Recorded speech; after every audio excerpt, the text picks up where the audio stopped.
20-year-old known epileptic is in the ED following a seizure. And while awaiting further assessment, you are called to see them for another seizure. You perform the ABCDE assessment, which is airway, breathing, circulation, visibility, and exposure, ABCDE. Secure the airway, so you intubate the patient, and you give them 4 milligram of IV lorazepam, which is otherwise called Ativan. Blood glucose is normal. After 5 minutes, the patient is still seizing. What is the most appropriate next step? Is it A, give a second dose of Ativan, B, monitor for 5 more minutes, then a second dose of lorazepam? Is it C, transfer the patient to the ICU, or is it D, a phenytoin infusion? So the concept that they are testing here, guys, status epilepticus, okay? So they want to know what's your approach to status epilepticus. I wonder what is the answer to that scenario, colleagues. If you want to know the answer, 2 things you must do. Number 1, you must be patient with us tonight and wait until 8 o'clock for the information session on the upcoming masterclass, where we are going to be looking at neurology, dermatology, and statistics. It's our season finale for the FCP Part 2 exam. That's the first thing you must do. The second part, I think you should join us on Saturday, because I saw the responses there on the WhatsApp groups, and I'm like, I hope you guys are good. If you are like me and you couldn't know whether it's A, B, C, or D, I actually chose E. E meant I just said, I haven't seen such patients in a while. Please forgive me. I can't respond. Brother Ryan, welcome this evening. How are you doing, brother? Really You good, are brother. good. You are Hope you're good. well. Let me make colleagues to see you. What am I doing? Yay! That is Brother Ryan there, colleagues. Welcome, welcome. Yeah. So at least you know that today I'm not alone. I have backup. Should anyone give me some stress, I'm gonna call on Brother Ryan, and I'm sure we will be a formidable team to overcome any challenge. Yeah, so welcome, and also colleagues who are joining us on some of our social media platforms, a warm welcome. And I see many of you typing there: Augustine, David, Petunia, Monica, Philip, Gretel, Mashole, Mary, John, Constant. Hey, colleagues, I can't read all of them, but just to say a warm welcome to all of you. On that note, let me take you to through the today's slides. Do I have them? Very interesting that okay, give me a few seconds, colleagues. I thought today I was like very prepared, but yeah, it's the days when you think you are prepared that you realize that, oh, you are not prepared, Dr. Bawela. These things do happen, colleagues. Yeah, so I think I'm ready now. So let's do it. Yay. I hope you can see my slides, and I also hope that you can hear me. Awesome. So today we have a 2-part internal medicine webinar. We're going to have the first part when we're going to look at a clinical topic on an approach to polyneuropathy. I don't know what that is, but I can tell you in the next hour or so, I will be a master of polyneuropathies, especially how to approach. Then we're going to put the cherry on top tonight and take you through what you can expect this coming Saturday. Make sure you don't miss it so that you are always ready to help your patients. This is our mission, which is to improve patient care, and it is at the heart of what we do. We just want you to become better. Learn today, practice so that you know you can be very confident.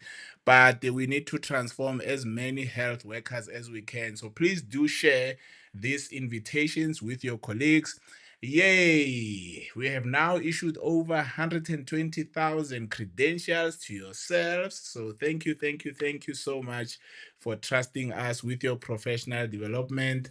And these things are not possible without our collaborators, Dr. Ryan Swepesat, and many other people who come, to teach on this platform. So we are really, really thankful for that. Just to remind you that we are a membership-based platform. Our education educational programs, especially these evening webinars, are open access. You attend, you learn, you become better, you grow daily. But we would appreciate you supporting the platform so that you can get CPDs, certificates, and many other administrative support. So if you have joined today and you're not a member, you won't get your certificate, you won't get CPDs. So I want to encourage you to join us on this incredible journey. In terms of the leadership note, I was asked to talk to women, Brother Ryan, on the 9th. And what did I talk about? Pain, pain. Every problem introduces us to us. It introduces me to me. And I think there's going to be an interesting webinar next week. So if there are ladies, if you want to celebrate or finish Women's Month on a high note, do join me. What we know about pain, what we know about problems, what we know about bad experiences is that we are all going to experience them. Some of us have already experienced these things. As I speak, some of you are growing through something. In the next year or something, these things do happen, but they are not supposed to define us. So bad experiences are inevitable, but learning is optional. So today you can decide, to say, yes, come, I'm ready. I'm not going to be defined by you. I will always come out as a winner. I'm leaving you with a very simple quote. What did I want to say to you? Yes, I wanted to say that sometimes you win, sometimes you learn. So there's no place for failure. We are not defined by failure. So join me next week, Wednesday. The team will share and we're going to explore this topic, how pain and bad experiences are part of life and how we can use these experiences as an opportunity to learn more about yourself and always come out strong. One of the ways to always be ready for such things is to always learn. So here we are. October is the month when all our coaching programs are going to be starting. So if you are planning to write your exams next year, do start preparing. Register today. The HIV management diploma preparatory program, internal medicine, obstetrics, child health. Guess what we have for you? We are ready with anesthesiology. We actually have 2 instructors who are going to be leading this program. So if you want to write your diploma in anesthesia or you just want to be a better, I know I was always tormented by those theaters. I wish I had this program when I was still an intern at ComServe. So please do join us. And yes, the eye. Dr. Mufukeng says he wants to coach you guys, those of you who like the eye. And we are ready. So we'll share the links with you. And just to remind you, this coming weekend, don't miss this masterclass. We are going to make neurology, dermatology, and statistics easy for you to comprehend and be able to respond appropriately to your patients. I'll be sharing these links. And maybe on this note, to remind you that tonight it's 2 in 1. Clinical topic plus also the information session, which will start at around 8 o'clock just for 30 minutes. And to our nurses who have joined us, we have the 5-day HIV clinical management workshop starting next week for the whole week. It's right here in Joburg, and I'm going to be the instructor. Don't miss it. If you want to master HIV medicine, join me for that journey. August is going to end on a high note looking at cervical cancer prevention and management, from vaccines to colposcopy to all sorts of things. So this is us, colleagues. And if you are a member, just get excited because you have an additional 10 micro lessons that are CPD accredited. You don't have to pay anything extra. Just log in on the platform and learn and become the best version of yourself. Just to say that we have the academy. As you are looking at our masterclass in dermatology and neurology, if you have missed cardiology, visit our website. Where's the other one? Endocrinology there. Visit our website. What else do we have? Nephrology there. Visit our website. Cardiology part 2, big topics, etc. I don't have enough time, but please do get in there, choose your topic and master. My session ends here, by officially appreciating a very divine relationship we have as a platform with Dr. Ryan Swepesat. But between me and him, we are just brothers trying to impact you positively. We have committed ourselves to adding value to you, my dearest health professionals. So take this opportunity, get your cup of coffee, and let's officially welcome Brother Ryan with an applaud as he takes the stage. Yay!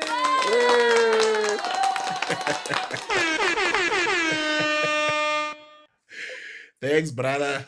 I was going through a marathon there. Yes, I could see.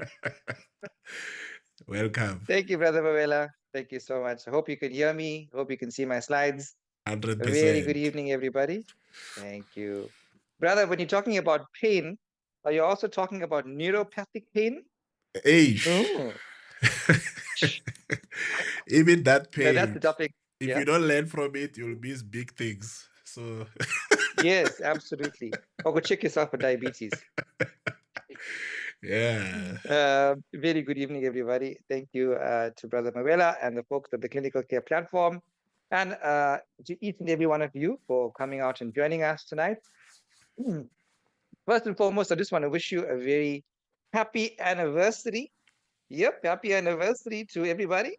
This is our 30th webinar in Thinking Like a Physician, and it's been an absolute joy. I think we launched this series beginning of last year, and we've covered quite a bit of information. Thanks, Thank you, brother.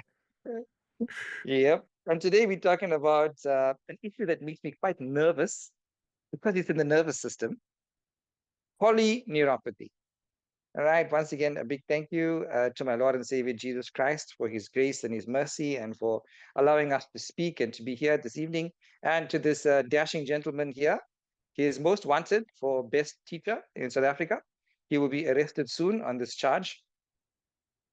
Brother Mawela and the folks at the CCP, thank you so much for doing what you're doing, for persevering and empowering and encouraging and motivating our people. This definitely does not go unnoticed. Thank you for your sacrifices. Okay, so let's dig in, guys. So, as always, a small preamble to these lectures. The learning objective is to list the common and dangerous diagnoses that could potentially cause each symptom. And tonight we're talking about the infamous polyneuropathy. Okay, to develop a basic diagnostic plan for your patients with polyneuropathy tonight, which is balanced between being rapid, low risk, and cost effective. Now, um, each of these lectures, you're going to follow the following format. We're going to talk about relevant terms and definitions to kick off. Then we're going to discuss a diagnostic framework. What is the diagnostic framework? Simply a list of diagnoses which can explain the presence of polyneuropathy, physical exam findings, or diagnostic test abnormality organized into discrete circumscribed categories. Now, when we covered chest pain, we looked at an approach like this: cardiovascular, pulmonary, GI, musculoskeletal, fitting nice and neatly into each category. But then when we looked at lower extremity edema, we had to look at pathophysiology, right? And even when we looked at abdominal pain, we went anatomically to these different ways to partition our approach, okay? Then we're going to look at a diagnostic algorithm, and we're going to look at clinical pearls regarding diagnostic strategic thinking. And then I'm going to give you your doggy bag of takeaway points. All right. So here we are, guys. This is topic number 30. So we've covered a fair bit of information, Brother Mawela, and I think we need to keep on going and persevering. All right. So it's polyneuropathy tonight. And of course, I love my dad jokes. So you're going to be entertained with a couple of jokes along the way. Like the first one, you know what really gets on my nerves? Hmm? Hmm? It's called myelin. Myelin gets on my nerve. Excuse me, I've got a frog in my throat tonight. Okay, guys, let's kick off with the clinical case. A 42-year-old lady comes in with a history of hypertension, obesity, gastric bypass surgery. Oh dear, why are you telling us gastric bypass? Anyway, let's read on. Complicated by chronic diarrhea, is evaluated in your clinic for the painful tongue and numbness of the lower extremities. Okay, that's interesting. The tongue has been swollen, red, and painful over the last few weeks. She also describes progressively worsening numbness and so-called pins and needles sensation in the hands and feet over the same period of time. She also described difficulty with balance and walking. The patient underwent gastric bypass surgery at 38 years of age, which was 4 years ago. She stopped taking all medications 8 months ago because of financial reasons. Okay. Now, importantly, she does not drink alcohol, and this is the tongue we are talking about. Okay, have a look, have a look. The case goes on. There is erythema and scaling of the oral commissures, and the tongue is beefy and red, as seen. There are sharply marginated patches of scaly erythema around the anogenital region as well. Okay, interesting. Now, you note that there is symmetrical weakness of the hip and knee flexors.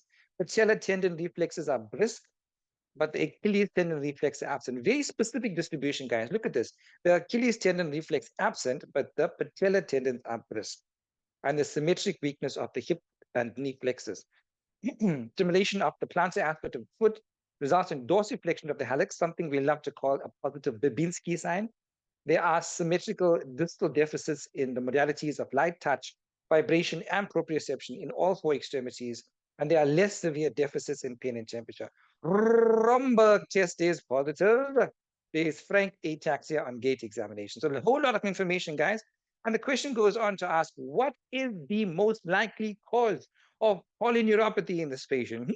Okay, we'll come back to this at the end, okay? And hopefully we'll have enough information in our bank to answer this question correctly.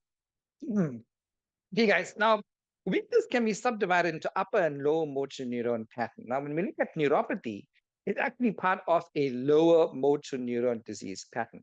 But lower motor neuron disease includes the following entities. It could be a myopathy, right? And we'll talk about the classic presentations shortly. It could be neuromuscular junction disease. It could be peripheral neuropathy. It could be a so-called motor neuron issue, which is where we talk about amyotrophic lateral sclerosis. It could be a nerve root radiculopathy, or it could be peripheral nerve trauma. Now, I know it seems like a whole lot of mumbo jumbo, hodgepodge alphabet soup, but we're going to look at this specifically. But in general, lower motor neuron lesions present with weakness or flaccid paralysis. Now, this is different from an upper motor neuron lesion where the patient is spastic and not flaccid. They are still weak, but instead of being flaccid, upper motor neurons give you a spastic pattern of weakness, okay? Characteristic of lower motor neuron lesions is something called fasciculations, which is visible twitching of skeletal muscles. And over time, you end up with atrophic muscles, and you have hyporeflexia, hypotonia, diminished deep tendon reflexes. Those are things that typify lower motor neuron lesions, okay? To peripheral neuropathy. Now, the peripheral nervous system is composed of the cranial nerves, except the optic nerve, because the optic nerve is really an extension of the brain itself, okay? The spinal nerve roots being the ventral and the dorsal root ganglia, the peripheral nerve trunks and associated terminal branches, and the peripheral autonomic nervous system. So peripheral neuropathy refers to injury or dysfunction in any part of the peripheral nervous system, encompassing conditions such as radiculopathy, plexopathy, mononeuropathy, and polyneuropathy. Okay, we'll talk about that in the subsequent slide. The somatic, that is the motor and sensory, and the autonomic nervous systems may both be involved. Clinical manifestations include pain, right? Typically, we call this a neuropathic type of pain, okay? Impaired sensation and strength, and autonomic symptoms, and then we have abnormal sweating. Now, the term peripheral neuropathy is often incorrectly used as a synonym for polyneuropathy, and we'll talk about the difference. Now, what is radiculopathy? Well, radiculopathy is a type of peripheral neuropathy in which injury occurs where? At the level of the nerve root, right? Where the nerve exits the spinal cord. The clinical manifestations involve the corresponding dermatome and myotome. Sensory symptoms, example, numbness, tingling, pain, often start in the back or neck and radiates to an extremity in a dermatomal distribution. Now, I know everybody, dermatomes are painful, but we got to know them, okay? So just a fire kind of review.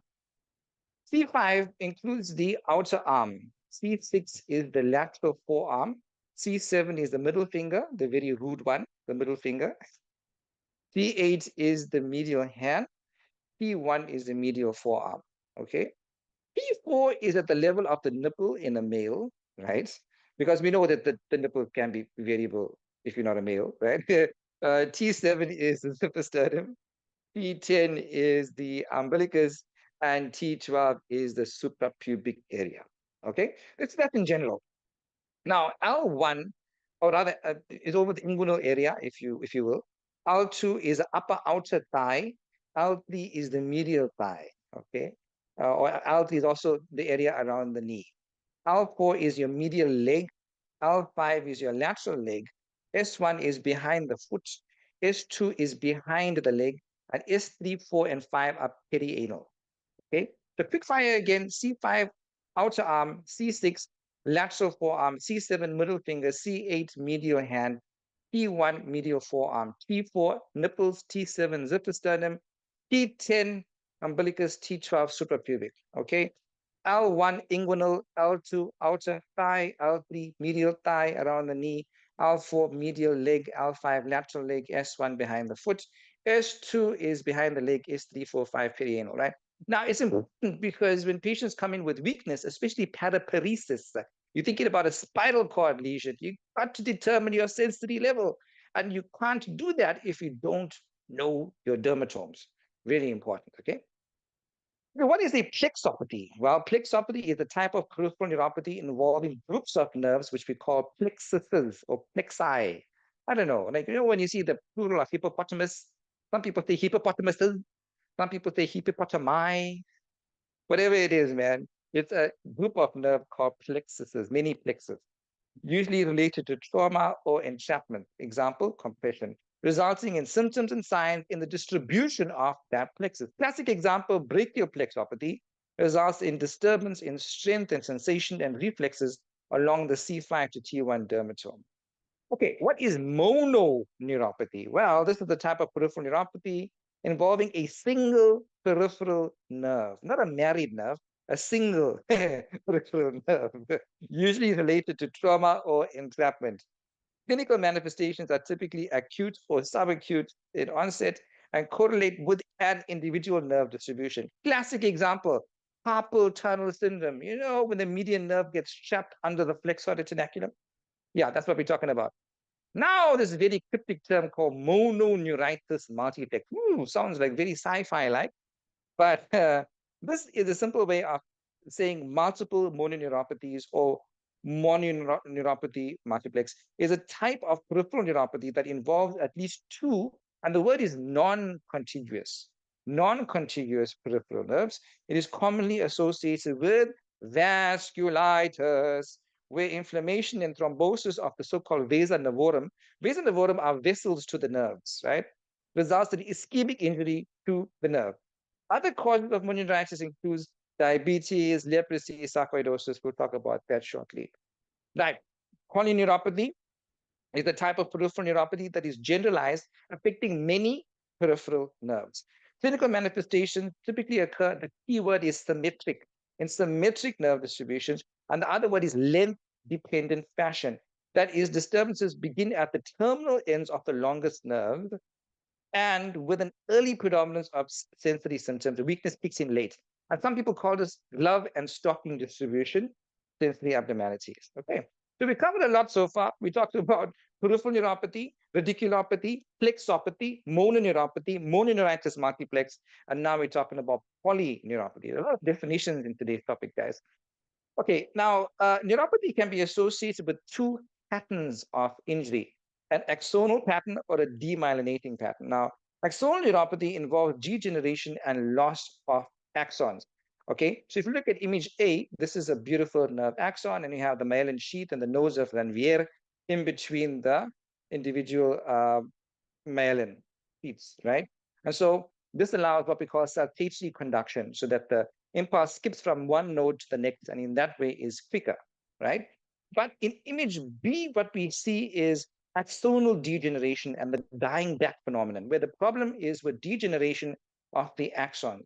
Whereas in image C, we see demyelination, where the axon is intact, right? But the myelin sheath is being destroyed. So those are typically the two patterns of injury in neuropathic illness. Either it's axonal degeneration or demyelination. Okay. What are the symptoms of polyneuropathy? We said in varying combinations, there could be numbness, loss of sensation, which is what we call hypoesthesia, pins and needles or tingling sensation, what we call paresthesia, pain or burning, which is what we call dysesthesia, early satiety or other autonomic disturbances, and weakness is typically a late finding.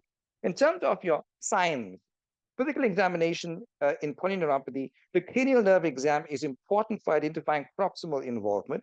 Motor examination, as we know, should assess strength, muscle bulk, tone, and for the presence of fasciculations. You want to check your reflexes. Often they are hyporeflexic. Sensory examination should separately evaluate the large fibers. So the large fibers subserve the modalities of vibration and proprioception. And another word for proprioception is joint position sense, where your joints are in space. And small fibers, that is your pain, which we assess by pinprick testing, and temperature, those are subserved by small fibers.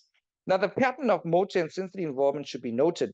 That is it symmetric or asymmetric? Is it distal or proximal? Is it focal or non-focal? Other useful tests include the Romberg test and evaluations of gait. Okay, so yeah, that's essentially what we said. Okay, so this is your physical exam in neuropathy. Okay, now I've got a small video for you guys. The typical gait that you have in peripheral neuropathy, what we call the high stepping gait. This is because the feet are very weak. And so to avoid tripping over, the patient lifts their legs very high when they walk. Let's have a look. Notice the gait here, guys. So this person is making an effort to lift their legs high proximally so that the feet do not trip on the ground. Okay, this is what we call a high steppage gait. All right, and here what I have is a Romberg test. So essentially, guys, three things are needed for the patient to remain steady when the arms are outstretched and the eyes are closed. Number one is vision. Number two is proprioception. And number three is vestibular function. You can also include cerebellar in there as well.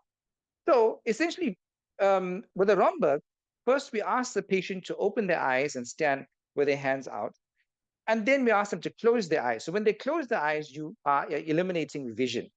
So ideally, you need your proprioception and your vestibular function to be intact. And if one of them, so you need at least two of them to remain steady. If one of them are pathological, then the patient becomes unsteady. So obviously, you're testing more proprioception here. And we said proprioception is modality which is observed by the large fibers. Have a look at this. So this is him standing, eyes open, and then eyes closed, and he becomes unsteady. So this is classically a picture of proprioceptive loss. Okay. Now, when we talk about weakness can fall into many categories. So obviously, a patient who has a stroke or a cerebrovascular accident often has ipsilateral weakness, so symmetrical weakness on one side. If a patient has a brainstem lesion, they'll have weakness on one side of the face and contralateral side of the body.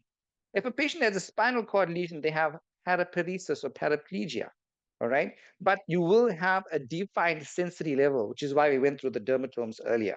If a patient has polyneuropathy, they have what we call glove and stocking distribution weakness, as shown here. And if a patient has myopathic weakness, as we see with polymyositis, a lot of the endocrinopathies, they have pelvic and pixal girdle weakness. So proximal weakness, okay? And these patients describe difficulty waking up from a chair or difficulty reaching up for a high shelf, difficulty combing their hair, difficulty hanging up washing, that kind of thing. Whereas the patient with neuropathic illness has difficulty walking because they're always tripping over things. Okay? Yeah. So those are the classical patterns of weakness that we encounter clinically. Now, in terms of lower motor neuron, I just want to touch on this quickly. The pathology can be at either one of 5 levels, well, 6 levels, and we touched on this. We said if the weakness is at the anterior horn cell, the poster child for this is motor neuron disease, right? We have a mix of upper and lower motor neuron signs together with fasciculation, but sensation is intact. If the pathology is at the level of the spinal nerve roots, then you have corresponding dermatomal sensory deficits and weakness and atrophy in a nerve-related pattern, sometimes with fasciculations. If we've got peripheral neuropathy, this is where we have the classic, or if it's a mononeuropathy, we have weakness and atrophy in a single peripheral nerve distribution, like a foot drop or a wrist drop. But if you've got peripheral nerve polyneuropathy, that's when you have the classic glove and stocking distribution sensory loss. Neuromuscular junction weakness, and the poster child there is myasthenia gravis, where you have fatigability, right? So repetitive muscle contraction makes the person fatigable, okay? And the brother of that is Lambert-Eaton myasthenic syndrome. More on those in Saturday's masterclass. And muscle is myopathic weakness, which is typically proximal, what we call the stairs, hairs, and chairs weakness that we just discussed, okay? All right, that's a whole lot of introduction. Why are nervous systems so reckless? Because they do everything on impulse. Okay, guys, let's dig into the diagnostic approach today. So now we have a firm grip over what polyneuropathy is. Now it's time to talk about what causes it. Okay, and I have a couple of headings for you guys. We have to talk about the elephant in the room. D to the M, diabetes mellitus. Diabetes mellitus, the number one cause of neuropathy in South Africa, in Africa, and in the world. Okay, so we have to talk about diabetes for a bit. So this is the pathogenesis of diabetic polyneuropathy. So as you know, different kinds of diabetes, type 1, type 2. Type 1 is insulin deficiency, type 2 is insulin resistance with a relative insulin deficiency later on. But hypoinsulinemia diminishes your neurotropic growth factors, diminishing stimulation for peripheral nerve maintenance and repair, and boom, impaired peripheral nerve repair, okay? Then hyperglycemia causes havoc, guys. It causes increased free radical formation, advanced glycation end products, protein kinase C pathway is going to be activated, leading to ischemia of the nerve, oxidative stress. All of this acts synergistically to cause nerve hypoxia and impaired repair mechanisms, giving rise to polyneuropathy, okay, which has many manifestations. I mean, neuropathy and diabetes is a lecture all in its own, okay? But in extreme brief, sensory axonal loss will lead to impaired pain, light touch, and temperature that gives you pain, paresthesia, dysesthesias. Involvement of the large myelination fibers gives rise to altered proprioception, loss of vibratory sense, which may lead to this terrible deformity called Charcot's foot, right? And where there's destruction of the weight-bearing foot joints. This leads to infection and chronic ulceration, okay? You're going to have atrophy of the intrinsic foot muscles. You're going to have imbalance between toe extensors and flexors that will manifest with a claw toe deformity. And autonomic neuropathy, patients have gastroparesis with early satiety. Erectile dysfunction is a very big problem related to autonomic neuropathy, and cardiac, they end up with resting tachycardia, exercise intolerance, postural hypotension. The list goes on and on, guys. So diabetes, number one for neuropathy. Okay. Then hypothyroidism. You guys remember this lady? Now, Tally actually describes this as a frog-like faces. I don't think it's nice to tell your patient she looks like a frog. But I mean, if you think about it, it does kind of look like a frog. Anyway, so this is the classic signs of hypothyroidism, guys. Okay, so bradycardia, ascites, diminished perspiration, cold intolerance. You guys know this, right? Dry, brittle hair, loss of the outer third of the eyebrow, the slow speech, macroglossia, deep coarse voice, hypertension.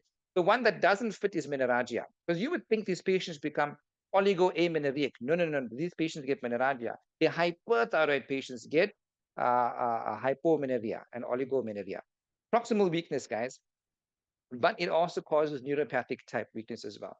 These patients end up with sometimes atrial fibrillation, dilated cardiomyopathy, heart failure, and the so-called hung reflexes. Okay, those are the classic things that we have with hypothyroidism. Chronic kidney disease? CKD? Yes, definitely. So polyneuropathy is present in majority of patients with CKD who are dialysis dependent. The high prevalence in this population is likely a reflection of the coexistence of diabetes and CKD, because the number one cause of chronic kidney disease is diabetes. It also happens to be the number one cause of polyneuropathy itself. Patients with the combination of CKD and diabetes tend to have more severe polyneuropathy than those who just have CKD alone. Very important. Okay, nutritional deficiency. Now, there's a whole host of nutritional deficiencies. I just want to draw attention to a couple of them. Polyneuropathy can be caused by deficiencies of vitamin B12, vitamin B12, otherwise known as cobalamin, okay? Vitamin B1, which is thiamine. Now, who gets thiamine deficiency? Alcoholics. Blame it on the alcohol, right? And patients with thiamine deficiency have what we call beriberi. And beriberi comes in two flavors, dry and wet. And why do we call it wet beriberi? Because those patients also have heart failure with the dilated cardiomyopathy. Why do we call it dry beriberi? because those patients only have the neurology without the cardiology issues. So those patients have Wernicke's encephalopathy, Korsakoff psychosis, and so forth, right? And then paradoxine. Now, paradoxine, all of us are very intimately familiar with because of the TB drugs. Now, which TB drug causes peripheral neuropathy because of paradoxine deficiency? Isoniazid. Okay. That is why we always give our patients on Rifapor, you have to give them paradoxine. All right. Vitamin E and copper, somewhat less well known, but those can also cause peripheral neuropathy. Okay. That's nutritional deficiency. Chronic liver disease? What on earth? Chronic liver disease causes polyneuropathy? Well, it's thought that most patients with chronic liver disease do have a degree of copper deficiency. And it's actually the copper deficiency which causes the neuropathy in these patients. Okay. Acromegaly is also linked with polyneuropathy as well. Okay, so these are the metabolic issues, guys. Diabetes, hypothyroidism, chronic kidney disease, which is linked with diabetes, nutritional deficiency, we touched on those, chronic liver, and acromegaly. So it was metabolic. Now, what did the brain say to the brainstem? He said, you've got a lot of nerve coming in here. Yeah, well, it is part of the brain, so nerve. Toxin. Next stop is toxin. Blame it on the alcohol. Okay.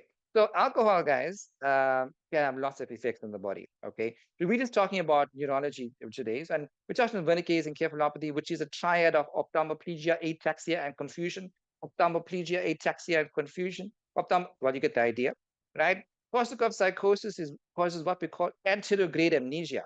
So these patients can't form new memories, but they can remember old stuff.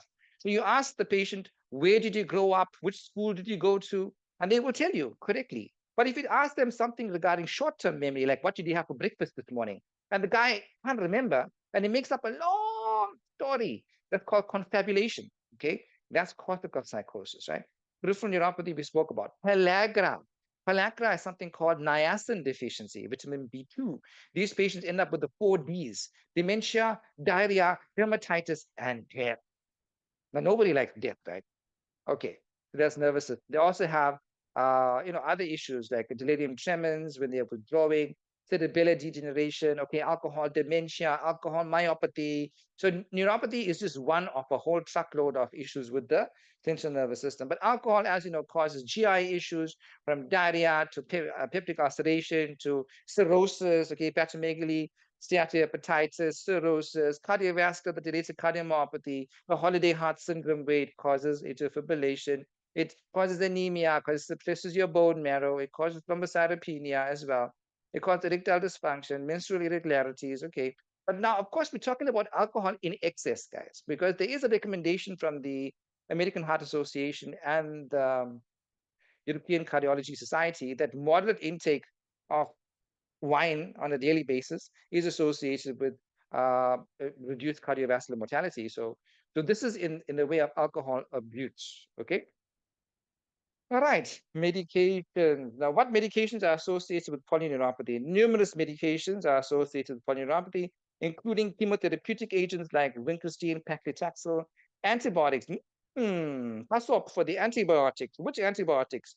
Metronidazole, nitrofurantoin, isoniazid we discussed, and dapsone. So often when we want to prophylax our patients against PGP pneumonia, or you want to treat a patient for PGP pneumonia, but you can't give Dapsone for whatever cause. Maybe they have liver toxicity, maybe they have myelosuppression, then we opt for dapsone. So watch out because dapsone can cause peripheral neuropathy. Okay, the older ARVs used to do it like dianosine and company, okay, which are long since phased out now. Cardiac medications like amiodarone. So what's the amiodarone? What's the colchicine? What's the phenytoin? What's the cimetidine, which is a H2 receptor blocker? But now we have PPIs. So the H2 receptors are no longer in favor. Lithium and disulfiram is one of the medications we use for alcoholism. All righty, critical illness neuropathy. All right, what is this?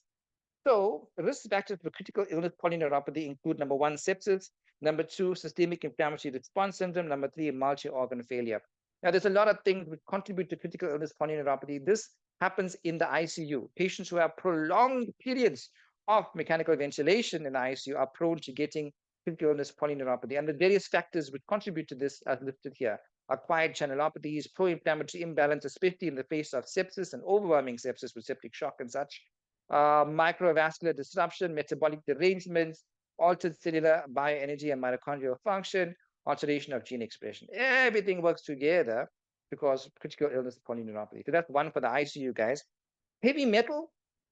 I'm not talking about heavy metal music now, like Metallica and all these guys. No, no, no. I'm talking about heavy metals as in heavy metals. Okay. Let me tell you a joke. One day there were windmills. Two windmills were having a discussion, and one windmill asked the other windmill, what's your favorite kind of music? And the other windmill said, I'm a big metal fan. You get it? Because he's a big metal fan. Okay, never mind. Sometimes my jokes work, guys. Sometimes they don't. But anyway, which heavy metals are associated with polyneuropathy? Okay, it's exposure to lead, thallium, arsenic, and mercury. Big four: lead, thallium, arsenic, and mercury. Okay, acrylamide. Okay, so acrylamide happens in people who work in the lab. You use this thing called sodium dodecyl sulfate polyacrylamide gel electrophoresis. It's what we use when we're doing serum protein electrophoresis and all these tests for myeloma, etc. So acrylamide has been linked with polyneuropathy. And what's the prognosis of patients who have acrylamide-induced polyneuropathy? Well, it's nearly complete reversal once exposure is removed. So this is one of those reversible causes of polyneuropathy, okay? Organophosphate. So mild cases of polyneuropathy related to organophosphate toxicity are associated with good recovery. In cases where myelopathy is also present, recovery is generally poor. And these patients often come in as overdose patients, and they classically have the procholinergic symptoms. Salivation, lacrimation, urination, defecation, okay, meiosis, and then everybody runs for the atropine. You give the atropine and you look for the pupils to become dilated. And of course, these patients are very wet because they're full of secretions, right? And how do you know your atropine is working? When the chest becomes clear and when the pupils become dilated, right? So that's organophosphate. Okay, vitamin B12, everybody's favorite vitamin B12, right? So I think vitamin B12 deserves its own slide. Okay, so vitamin B12 is essential in our body because it is a cofactor for DNA synthesis. All right, and when you're B12 deficient, it affects many different organs, right? The brain causing altered mental status, okay, it causes megaloblastic, so macrocytic megaloblastic anemia. That's a classic hematological tip-off. But because B12 is necessary for DNA synthesis, you can end up with diminished cell count. You end up with anemia, you end up with leukopenia, you can have thrombocytopenia on account of the same mechanism. Classically, guys, it causes a neurological condition called subacute degeneration of the spinal cord, right? And the acronym for that is two P's in a pod. So the two P's stand for pyramidal tract involvement with peripheral neuropathy. POD stands for posterior column loss, optic atrophy, and dementia. And these patients, just like the case study that we did, the classic presentation is absent ankle jerks, but brisk knee jerk. So let's break it down. Why do you have absent ankle jerks? Because of the peripheral neuropathy. Why do you have brisk knee jerks? Because of the pyramidal tract involvement. Right? So it kind of makes sense, doesn't it? Subacute combined degeneration of the spinal cord, right? Yeah. So how do you treat someone with vitamin B12 deficiency? You give them vitamin B12 intramuscularly, 1,000 micrograms, which is 1 milligram, same thing, for 5 to 7 days, followed by 1,000 micrograms weekly for a month and monthly, every 2 months for life, right? Remember that the liver can actually store vitamin B12 for up to 5 years. So a patient who's B12 deficient is not an acute problem. It probably happened over a long period of time. And where do you get B12 from? From animal sources. So often vegetarians are at risk for B12 deficiency. I finally figured out what's wrong with my brain. On the left side, nothing is right. On the right side, nothing is left. Okay, guys, hope that you're enjoying today's talk. We did metabolic and we did toxic. Let's hop over now to infectious etiologies. Okay, blame it on the HIV. Hey, HIV can cause neuropathy on its own. Okay, these are the risk factors for peripheral neuropathy in the context of HIV. Okay, advanced disease. Now we're talking about low CD4s, below 200. Clinical stage 4, that kind of profile. Okay, CD4 counts below 100, viral loads which are unsuppressed, terribly unsuppressed, history of neuropathies, use of neurotoxic drugs, some that we mentioned, nutritional deficiencies, some that we mentioned, history of TB, probably because of isoniazid-induced neuropathy before, aging with decreased neurological function, diabetes, and more diabetes, hypertriglyceridemia, Hep C, because Hep C also can give rise to vasculitis, which we call cryoglobulinemia, and cryo can also cause peripheral neuropathy and excess alcohol abuse. All of these work together to accelerate neuropathy in the context of HIV. Okay, something called Lyme disease. Now, Lyme disease we don't have here in sub-Saharan Africa. You hear a lot of cases of Lyme disease up in North America. And most cases of polyneuropathy associated with Lyme resolve or improve after treatment of underlying infection. It's the cousin of syphilis, the same family. It's called Borrelia burgdorferi. Okay, that's the causative organism. So if you have a patient coming from the States and they have neuropathic issues with fatigue, consider Lyme disease, okay? The treatment is doxycycline, okay? Diphtheria, diphtheria. So polyneuropathy develops in majority of patients with severe respiratory infection from diphtheria and in a minority but significant proportion of patients with asymptomatic infection. The first indication of neuropathy related to diphtheria is paralysis of the soft palate and posterior pharyngeal wall. And the descendant nature of the polyneuropathy distinguishes this from Guillain-Barré. So Guillain-Barré would be ascending areflexic weakness. Diphtheria starts proximal and then goes distal, right? But it is a neuropathic process. Leprosy, we don't see much of. Leprosy is actually caused by a cousin of Mycobacterium tuberculosis. This is called Mycobacterium leprae. Okay. And the neuropathy associated with this presents with classically anesthetic skin macules, but pure neuritic leprosy presents with neuropathy in the absence of cutaneous manifestations. Nerve biopsy is the gold standard for diagnosis in such cases, right? So that was inflammatory infectious. Now let's talk about inflammatory non-infectious. And we cannot miss our big French brother, Guillain-Barré syndrome. Okay, GBS is an acute inflammatory demyelinating polyradiculoneuropathy. Okay, and the problem is not axonal; it's demyelinating. Okay, classically, the words you want to look for is ascending areflexic paralysis. Ascending areflexic paralysis, right? Can have paresthesias in the hands and feet. Symmetrical. The reason we got an arrow pointing up is because it's an ascending kind of weakness. Starts in the peripheries, in your feet, and ascends up. Okay, most cases can be preceded by infections such as Campylobacter jejuni. So in the exams, for you guys who are going for exam, there is an etiological link with Campylobacter jejuni. And the patient will say, Doc, you know what, I'm weak now, but about a week ago, I had a terrible bout of diarrhea or a viral-like prodrome. You must inquire about this. Now, why do we make a big deal about Guillain-Barré? Because the ascending nature means it moves quickly, and once you involve the diaphragm, breathe.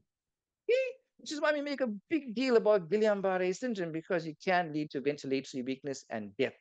Okay. Um, and obviously, we said ascending areflexic paralysis, so your deep tendon reflexes are absent, like how we got a poster here saying missing. Have you seen this deep tendon reflex? It's missing. It's Guillain-Barré. And treatment, the main modalities for treatment of GBS are plasma exchange or intravenous immunoglobulin.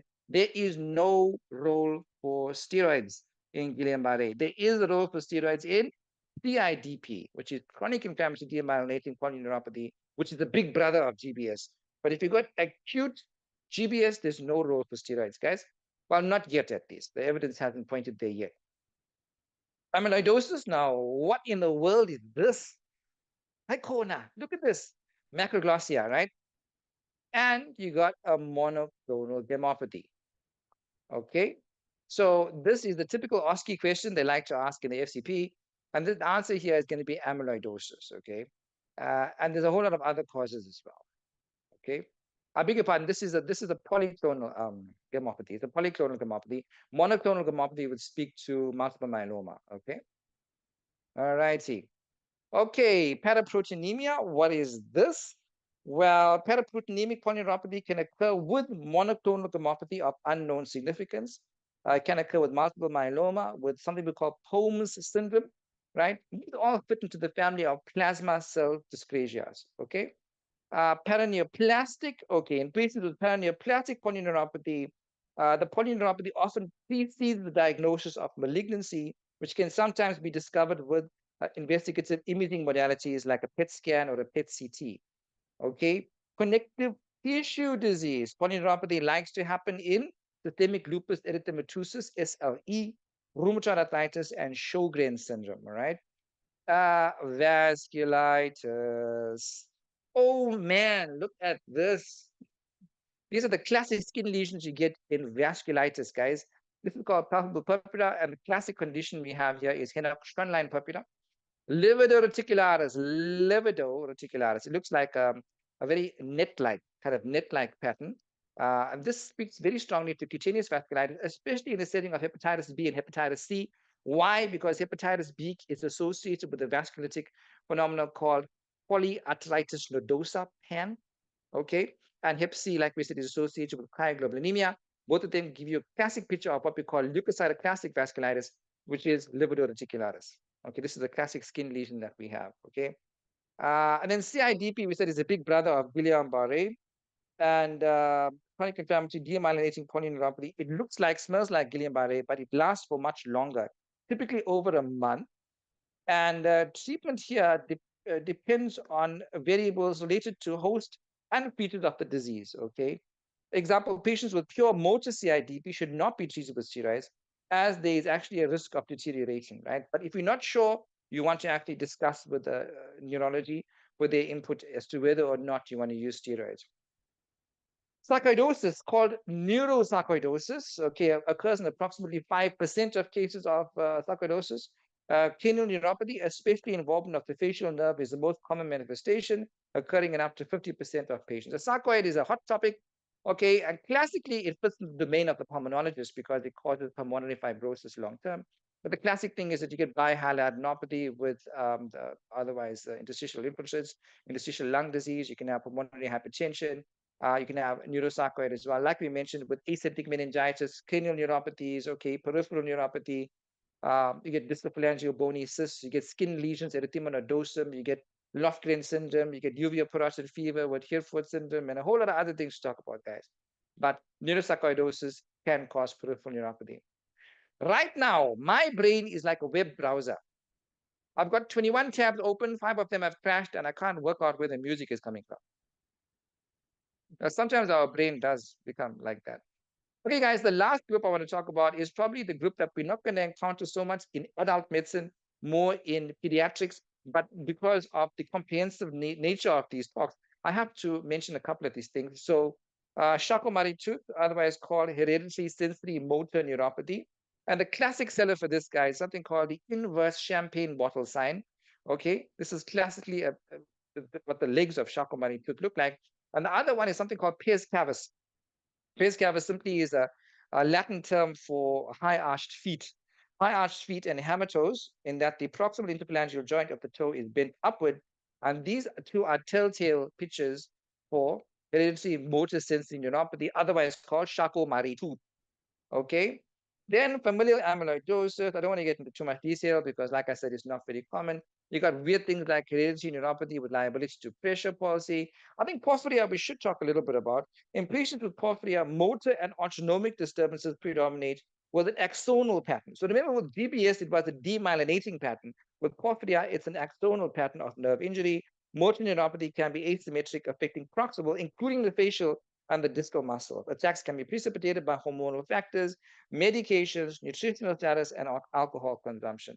Okay, then we get something called hereditary sensory autonomic neuropathy and mitochondrial disorders. But these are by and large very rare in internal medicine. So I'll just put that there for argument's sake. Okay, guys, these are your whopping 31 causes of polyneuropathy. Let's quickly do a revision. Metabolic, toxic, inflammatory, divided into infectious, non-infectious, and then hereditary. Metabolic, the most common diabetes, we said. Hypothyroidism, chronic kidney disease, relatively common. Nutritional deficiencies, yes, B6, B12, thiamine, and the niacin deficiency, pellagra. Chronic liver disease, acromegaly. Drugs, right? Okay, very important. We mentioned a couple of them: amiodarone, nitrofurantoin, dapsone. We mentioned isoniazid. Alcohol, we mentioned critical illness. We went into that. Then we spoke about heavy metals, acrylamide, organophos, and B6, right? Inflammatory, infectious, non-infectious. So HIV, yes. Lyme disease, no. Doesn't happen here, happens elsewhere. Diphtheria and leprosy can happen, not so common. Non-infectious GBS. GBS and CIDP are very closely related. Amyloidosis, paraproteinemia with your plasma cell dyscrasias, paraneoplastic issues, connective tissue sarcoidosis, vasculitis. We spoke about lipidoreticularis. We spoke about palpable purpura. And then a whole host of hereditary issues, but the one that we should really remember, Charcot-Marie-Tooth. All the others, not very common. Okay. Now, if you're an acronym kind of person, I got you covered. Don't worry. Vitamins is the way you think about it. So V is vascular, I is inflammatory, T is toxins, A is autoimmune, M is metabolic, I is infectious, N is neoplastic. I don't know what the S is for, but maybe it's just to make it sound nice. Vitamins as opposed to vitamin. Okay, guys. So if you've got a patient with peripheral neuropathy, you do your history and physical exam. This is the way you think about it. If the patient has a family history of a similar illness, you're thinking about a hereditary issue. Is it Charcot-Marie-Tooth? Is it hereditary sensory autonomic neuropathy? Okay. But common things are common. Like, for instance, one of my profs used to tell me when I was an undergrad, he told me, if I have to ask you, Ryan, which bird is sitting on top of the hospital, are you going to say African gray parrots? Because, I mean, they could be an African gray parrot, but not very common. Probably be a pigeon or a sparrow or a myna or something like that, right? So, in the same way, common things are common when it comes to medicine. So, diabetes and alcohol are common causes of neuropathy, okay? Nutritional as well, B12, thiamine deficiency, infectious issues like hep C with cryoglobulinemia and HIV. You should want to consider workup for these, right? Uh, if it's a rapidly ascending picture, you have to entertain the diagnosis of acute inflammatory demyelinating polyneuropathy, which is GBS. Ascending areflexic paralysis. It could be trauma or crush related. It could be critical illness neuropathy, but that's usually in the ICU. Could be drug related. Like if it's more of a kind of like a grumbling, subacute, chronic kind of course, then you look at the pattern of involvement. Is it multifocal, focal, or is it diffuse? So if it's multifocal, especially with mononeuritis multiplex, picking up of named nerves, like a foot drop today and a wrist drop tomorrow. You've got to think about vasculitis. You do your autoimmune workup, your SLEs, your anti-nuclear factor, Sjogren's, your anti-Ro and La antibodies, your anchor for your vasculitic symptoms. And if you're considering sarcoidosis, probably want to do a SACE level, look at your calcium, etc. If it's focal, you think about it being either an entrapment neuropathy, an ischemic neuropathy, or an infiltrative issue. Okay. And if it's diffuse involvement, then you look at whether it's proximal, distal, or a combination. If it's proximal, you're thinking infection or drugs. If it's distal, you're thinking metabolic or idiopathic. So sometimes in 25% of cases, we don't know what's causing the neuropathy. Okay. Drugs or toxins, right? Is the patient on flagyl? Is the patient on chemo? Is the patient on heavy metals for whatever reason? A combination can be either malignancy or autoimmune. Okay. And now, guys, if the patient has subacute or chronic neuropathy and you're not sure what's causing it, you can send the patient for nerve conduction studies or electromyography, right? To consider, these studies to delineate the pattern of nerve injury, which obviously narrows down your differential. I have to mention diabetes in terms of our screening. Okay. So patients who have type 1 diabetes should be screened at least after 5 years duration of illness. Patients who have type 2 diabetes on diagnosis should undergo a 10-gram monofilament test or 128 hertz vibration test to determine whether they have neuropathy. And how do you treat neuropathy in the context of diabetes? Number one, intensify the glycemic control. So in light of this, guys, we're talking about a HbA1c of below 7%. We're talking about a fasting blood sugar between 4 and 7. Fasting and a postprandial between 5 and 10. Those are our targets. One more time, A1C below 7, a fasting blood sugar of between 4 and 7, and a postprandial between 5 and 10. And how do we treat this? Well, anticonvulsants, antidepressants. I've got a table coming up. I'll show you guys about treatment. This is to illustrate a monofilament test. It's called the Sims-Weinstein test.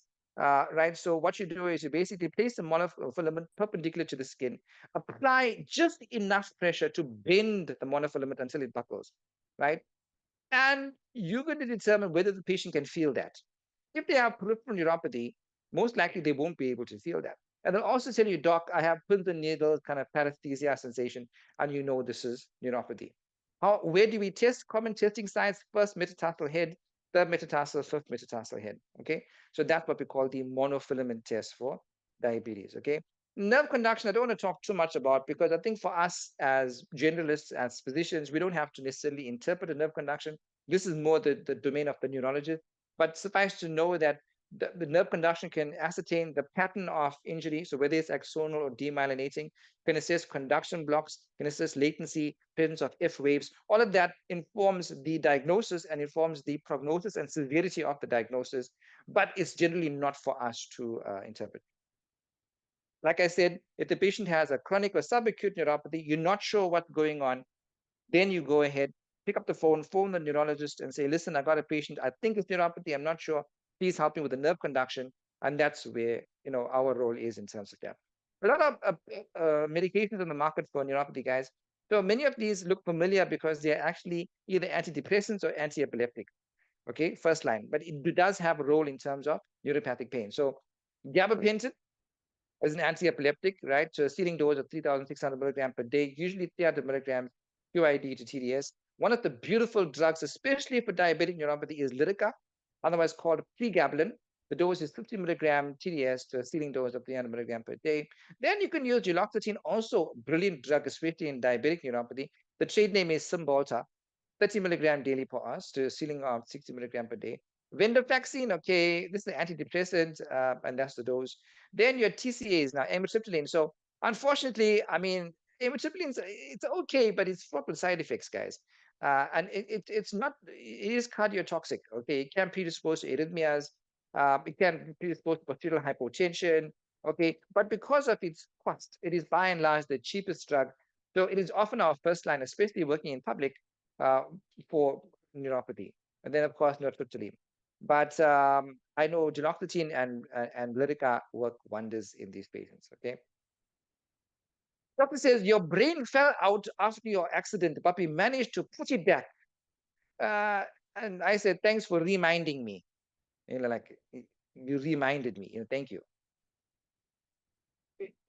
Okay, everybody. The time now, excuse me, is 7:30. I just want to take you through the internal medicine diploma program, which we do offer. And this goes live in October. I think, Brother Mawela, October. And this is what we cover. Okay, it's very targeted sessions. And it includes 2 workshops, ECG and chest X-ray interpretation. All right. And then, of course, for my FCP people, you guys know who you are. And the invitation is for everybody. We are on our last masterclass, as Brother Mewela mentioned. We've covered 7 thus far. Our 8th and finale is this coming Saturday at 8 o'clock in the morning until late, from 8 till late. Neurology, dermatology, and statistics. We're looking forward to that one. We do offer other workshops, lab analysis, okay, where we talk about a variety of topics and interpretation of hematology and non-hematology topics, as mentioned. This here, this is an example of one of the slides, how to interpret TSH and 3T3, 3T4 in the context of thyroid disease, how to go about ordering these, how to obviously interpret these. I got one on mechanical ventilation as well, okay, where we take you through the very basics, some of the physics behind it. Then we look at monitoring lung mechanics, all the way through to non-invasive CPAP, vent modes, vent options, lung protective ventilation consequences. And I also have access to an online ventilator system, which we go through as an example of ventilator settings. This is an example of capnography. This is taken from that talk. Okay. This is an overview of ventilatory modes. This is initial mechanical ventilation settings. All of this is included in the masterclass. Then we also have the beautiful ECG masterclass, which we had recently. Okay, we take you through all those topics. This is an example of a slide looking at localization of infarct patterns based on lead territory. Okay, and we have the chest X-ray masterclass as well, taking you from the very basics through to being relatively competent and confident with chest X-rays. This is an example of a slide taken from there. Okay, and of course, if you love internal medicine, I do have a YouTube channel. Do check me out, Internal Medicine Algorithms and the Mnemonics. This is an example of one of my mnemonics for medications in Parkinson's. It's called carrot salad. COMT inhibitors, selegiline, amantadine, L-DOPA, anticholinergic, dopamine agonist. A surgeon told me I was in grave need of a brain transplant. I refused, telling her she would never change my mind. Okay, guys, coming full circle now. This is a summary of the case we talked about. So the salient point of the case was it was a 42-year-old woman with a history of gastric bypass. Comes in now with skin changes. She's got glossitis. She's got evidence of polyneuropathy.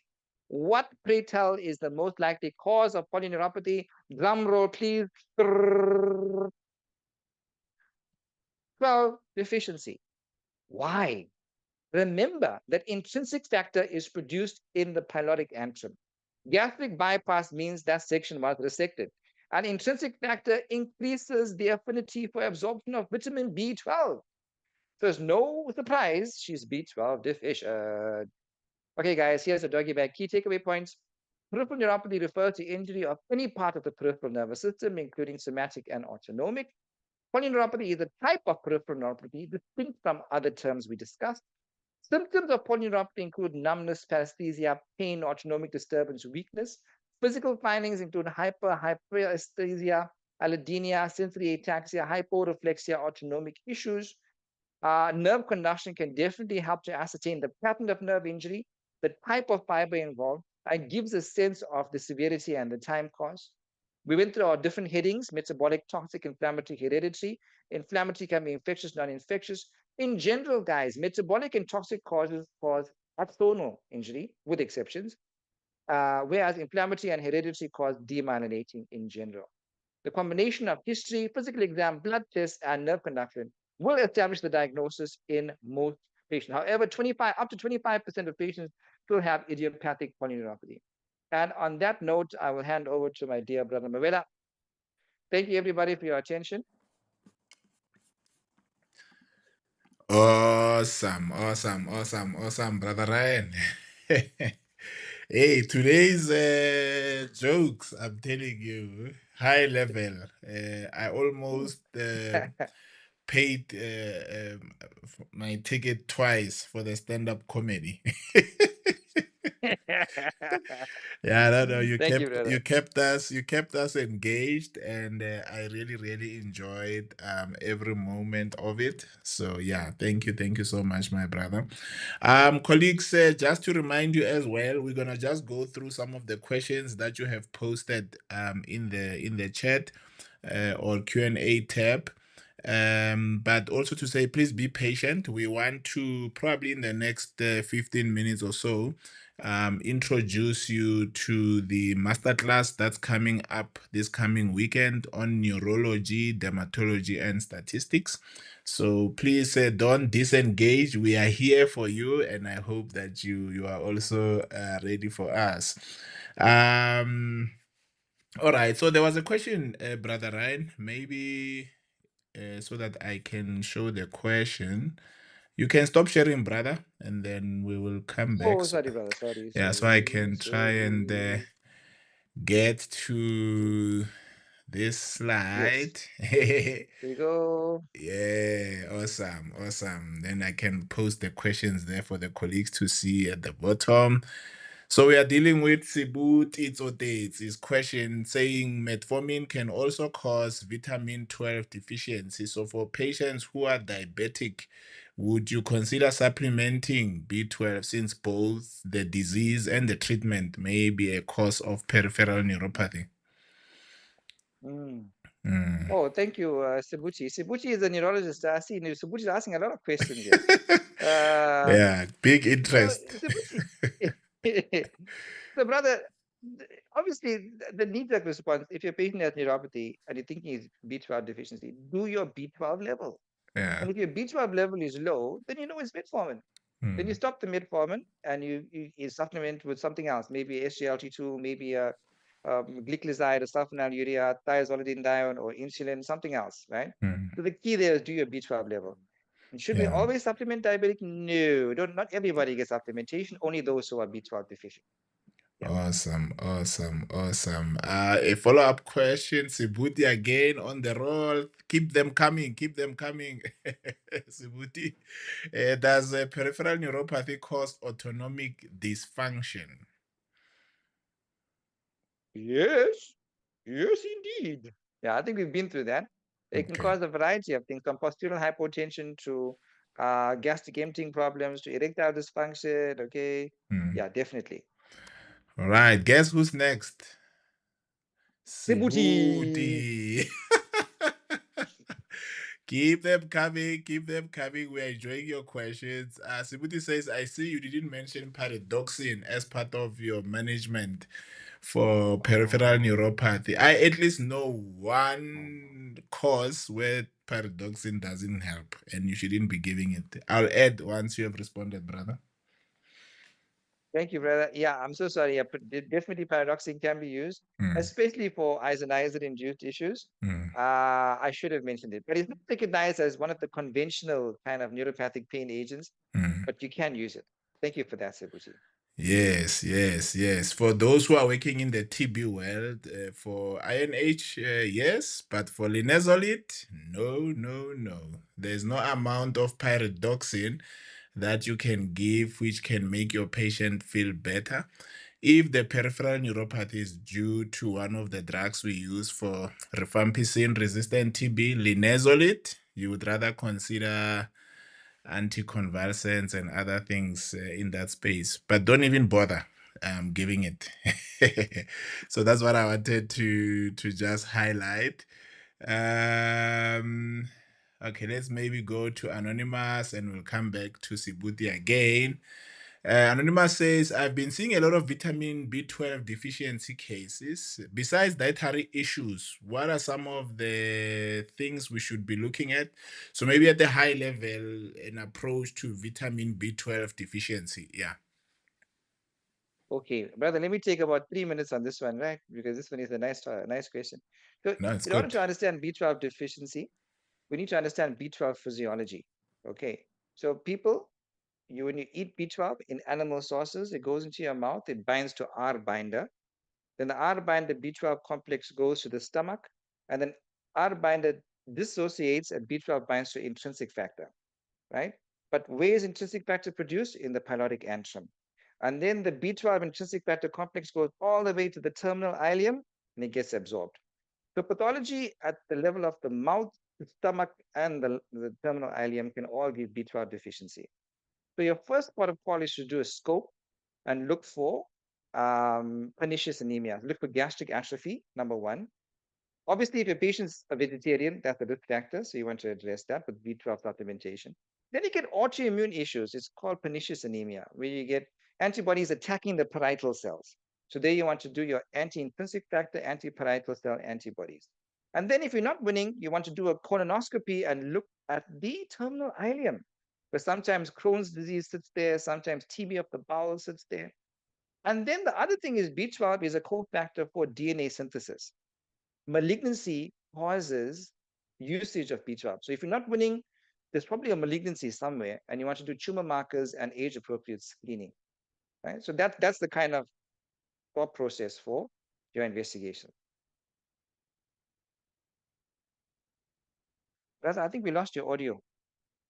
Oh, yeah, it's because I didn't want Yeah, to perfect. disturb that awesome approach. I could feel the passion coming. I was like, okay, here we go. So what it says, how do you differentiate I don't know if it's myalgia, but it's meralgia paresthesia, a lateral femoral nerve injury from sciatica. So yeah, I think it's just to differentiate the two. Whoa, you know what, brother? Sibuti, you must be a neurologist, eh? Yeah, it's good. It's good. Myalgia peristhetica, lateral femoral nerve injury. Brother, I'm not gonna lie, I forgot. Yeah. I need to Yeah. go back and read. That's a very specific entity. I know Yeah. that you do get diabetic amyotrophy, which Mm, is something that's proximal issues with pain, but that's different from myalgia paresthetica. Sorry, mm, Subuti, I need to go back on that. I'm sorry about that. mm. Usually let me tell you, Ryan, usually when I do my in-person workshops and someone Yes. asks a question, I usually say, what do you think? Usually people ask a question for which they have an answer. So Sibuti, please do type. I know you know the answer. Please type and help us there in the chat. It would be so nice. You can even give me a sign that you wanna respond live. It would be so nice to hear your voice. I'm really enjoying your interest in today's webinar. So yeah. So Yeah. I don't know about levels, maybe the lab people, but I think it's the same anonymous asking what are the most optimal B12 levels. I don't know if it's something you know off your head, right? Yeah, good question. Different assays for different labs. But in general, if I see a value below, I'll say the lowest I go is 170. Mm, Anything below 170 for me is mm, definite deficiency. Some people say even 200, right? So, but they should get a reference range according to your lab. Probably use that. But if the patient's symptomatic, mm, hey, don't waste time. mm. Sweet. Yeah. Yeah, Mervin is reminding us of the mitochondrial toxicity of what we used to call the D drugs. D40, DDI, DDC. Unfortunately, we no longer use those, but remember, it's a class side effect. So even if we have maybe we're no longer using these drugs, if all your NRTIs may give you some form of peripheral neuropathy at some point. Obviously, not as common as the D drugs, but it's something that should your patients have peripheral neuropathy on ARVs, you can try and look at. Okay, so there's a follow up. I think this Brother, will. Yes, yes, brother. the mitochondrial toxicity, that's the reason they get lactic acidosis as well, right? Yes, yes, yes. Hepatic steatosis, lactic acidosis, lipoatrophy, Yeah. dystrophy. It's the same guys, the same Basically slugs, the same culprits. all things caused by NRTIs. If they ask you pathophysiology, if you say mitochondrial toxicity, you'll survive. Pancreatitis, So we used to have a lot of problems in the early days, and we used to have even point of care lactic acid machines, and yeah, I mean, it used to Yeah. be interesting, but now I don't know. There's no drama. TLD has removed all the drama. Things are just, yeah, straightforward. Okay, so the last question, I think it's anonymous again on B12, wanting to understand then your response. How often should one monitor? Basically, is the oh, so if someone is on B12 injections, how often should we be Mm. checking how far we are? Maybe it's about monitoring. Yeah. Yeah, no, absolutely. So I don't know of a specific guideline in terms of checking your levels, Mhm. but once you establish the deficiency, you give it daily for a week, weekly for a month, and then 2 monthly for life. And if the Mhm. patient somehow stops this regimen and they're symptomatic, then you just go back to where you stopped. Okay. So I don't think there's actually a role for picking the levels afterwards. You just supplement accordingly and go for it. Okay. Awesome. Awesome. I think you explained this, but maybe you can just emphasize it, the relationship between megaloblastic anemia and B12. 100%. Mm, So, Dr. Naking, you know that B12 is a cofactor for DNA synthesis. And so, in the bone marrow, you need B12 to synthesize new red cells. And if you mm, don't have that process happening, you end up with these very large red blood cells, and the patient's anemic. And we call that megaloblastic anemia. Now, the mm, differential for megaloblastic anemia is B12 and folate deficiency. Then you also get megaloblastic or macrocytic non-megaloblastic, where you have alcohol and thyroid disease and CKD and myelofibrosis and reticulocytosis. That's a mm, different thing. But mm, megaloblastic specific to B12 and folate deficiency, that's mm. it. Hey, people love B12. There's two more. Okay, we're gonna take the last two and see if we can go into the information session. Sibuti is back, says, can you get away with oral replacement? It depends on what the issues are, I think. Someone who can absorb, I don't know how oral will work. Dr. Ryan, I don't know your take. Absolutely, brother. Mm, Yeah, because if the pathology is in the bowel, and most cases of B12 deficiency, there's issues with the bowel, mm, right? Oral is not going to be well absorbed. That's why we prefer intramuscular. But mm, if you know that the cause of B12 deficiency is not in the bowel, like if the patient has a malignancy, right, mm. then probably oral may work. Okay. Awesome. Uzezi Igbogidi. My brother, my sister, if I have misinterpreted your pronounced your surname, my apologies. Says great presentation. Do patients with B12 related polyneuropathy achieve full recovery? Maybe that's why it's lifelong. And if they present after 6 months so are you saying if they are asymptomatic for more than 6 months, can you stop? Maybe that's the question. I don't know if I'm misreading your question. I don't know about Or full unless she's recovery. asking Yeah. if the neuropathy has been there for 6 months and then you establish the diagnosis, is it reversible with B12? Yeah. Okay. It's variable. Some patients do recover function, some don't. It's hard to tell the patient, listen, you will recover full function. Awesome. Maybe it may get a bit better. It just depends. Awesome. All right. So, colleagues, just for the next 20 minutes or so, I would love us to then shift gears to move into the information session. We just want to share with you what is it that you can expect come Saturday. But I want to play this case because I shared a poll in the members, and I've just shared a WhatsApp link in the chat as well. If you are not in any of the WhatsApp groups where we share events and updates, please join so that you don't miss any updates. But I want to play the video. Please pay attention to the video because I'm going to ask you a question immediately after here. Are you ready, colleagues? Show me with a thumbs up. Are you ready to listen to the case and then give us an answer? All right, so let's go.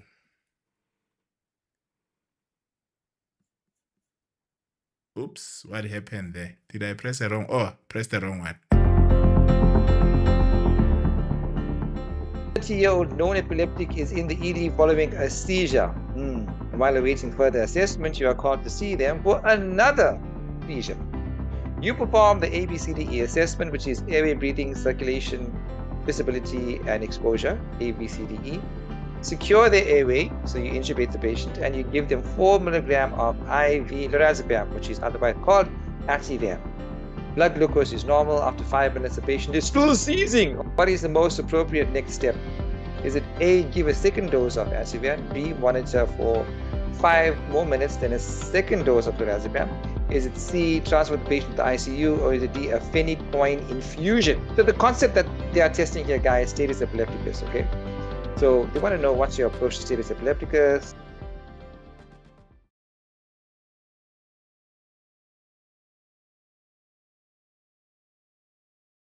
So we have status epilepticus. Let me run the poll. After watching the short video, what would be the next step for that patient? What would be the next step? Yeah, I see the option that was very popular on the groups is the one. Don't worry, you are not alone. That's what I also thought. But now I have paid for my masterclass, Ryan. I'm going to attend so that I can get the right answer. Okay, let me show you, colleagues. We can't run it forever, but I mean, there's like 25% of you participating. Come, colleagues. We won't see your response. It's anonymous. It's anonymous. It's anonymous. It's anonymous. Yay. Okay, I'm gonna stop anyway so that you can get a sense of what can you guys see the responses? 28% says I'll just give the second dose. 23% says I will monitor my patients for another 5 minutes and give the second dose. I will transfer. I mean, transferring to ICU is never a bad idea, I guess. You know, it's still an option. And then phenytoin infusion, 43%. Do you want to know the answer? Let me be nasty and say, join us on Saturday. But I can tell you, let me show you the results again. I hope I can. Well, you can still see the results. Let me see. What I can tell you, it's not C and D. And I know on the WhatsApp, phenytoin is like flying there more than here. So it's not C and D, it's either A or B. Brother Ryan, would you like to give the colleagues and then to say for further management, they must join us on Saturday. Can you hear me, brother? Why can't I hear you? Is it my audio? Let me see. Oh, it's because I'm on the video. Just wait, brother. I need to hear you. Give me a few seconds. Yes. Can you hear me now? Hello? Yeah, Yebo. yeah. What do Voila. you think of D as the most popular answer? Ooh, I also thought that, but Yeah, the guidelines say otherwise, guys. The guidelines say wait a bit of time after you gave your stat dose of the benzo. Give a second dose of a benzo after waiting 5 minutes. yeah. And if that doesn't work, then you load with the anti-epileptic. Hmm. Yes. Okay, colleagues, and we learn these through various our diploma coaching program, the board exam for HPCSA coaching program, and now it's your chance to master the art behind these conditions, right? So yeah, brother Ryan, maybe let me hand over to you to take us Yebo. through the yes, the info session and what we can expect this coming Saturday. Thank you. Thank you, Brother Mavela. Hello, everybody, again. Thanks for joining me in this info session. So, who is this course for? Ideally, for candidates who are sitting for the FCP exams, part two exams, that is. But essentially, it's not just for them, it's for registrars who are in the program but hoping to write soon, not necessarily in the next year, for medical officers looking to improve your knowledge base and your clinical acumen, and for basically anybody who enjoys internal medicine. Okay. Now, while on the topic, who is eligible to write the Part 2 exam as per the college? Well, 30 months in a numbered registrar training post, a letter from your HOD confirming that you've done your rotations and everything's been acceptable and your logbook has been accepted and submitted. And the format of the exam, guys, FCP2 is two MCQ papers, best of four format. So it's not short answer, it's not essay, it's best of four. And then you also have a OSCE where you're going to be given investigations to interpret, like gases, ECGs, chest X-rays, okay, pulmonary function tests, etc. And then once you pass that, you're going to be invited for the clinical, which is three short cases based on wherever you practice medicine at your regional or tertiary hospital. And then if you pass that, the structured oral exam. So the FCP classes that we offer on the CCP will cover number one, number two, and number four. Obviously not number three. Okay. The rationale for this course is that we know that when you write the FCP exam, any specialist exam, there's a lot of material to cover. And the life of a registrar is not easy. You got to do busy calls, you got to be doing journal club presentations, grand round talks, you got to be thinking about your MMed at the back of your mind. There's a lot of things going on. That's besides your family and home responsibilities. Okay. So these lectures are casual yet concise and very stratified and focused on key medical knowledge you need for your boards, and not just for the board, but for your daily practice with patients as well. It reflects the current standard of care as per the most recent guidelines per discipline, and it cuts through the clutter and makes learning as easy as possible in a very streamlined fashion. Right? What do these classes cover? It's an intense revision and summation of core knowledge for exams, separated into different organ systems, covers examples of each mode of questioning. So we've got examples of theory, OSCE, and the structured oral exam. And well, it's approximately 7 to 8 hours per class, but sometimes it's just so much information that it's not possible to cover it in 8 hours. In which case, I do video recordings of the outstanding topics, and I make that available to Brother Mawela, and we post that on the page. Okay. So as you guys know, we're done with seven. Thank God for that. And this is our last and final finale, neurology, stats, and dermatology. Okay. That's happening this week, Saturday. And the game plan for the sessions is I go through common exam scripts, I go through theory, I go through OSCE, and I go through SOE. Let's have a couple of examples. So the outline, so this is a three-pronged masterclass, whereas normally I focus on one system in a lot of detail. This time we're cramming three in one. Now, you're probably thinking to yourself, why are we doing three in one? Well, the depth of knowledge of neurology and dermatology and statistics is not as deep for a physician as is, for instance, cardiology and rheumatology. This is because these disciplines are outright specialities in their own rights. For instance, you can do a fellowship of the College of Neurology without being a physician.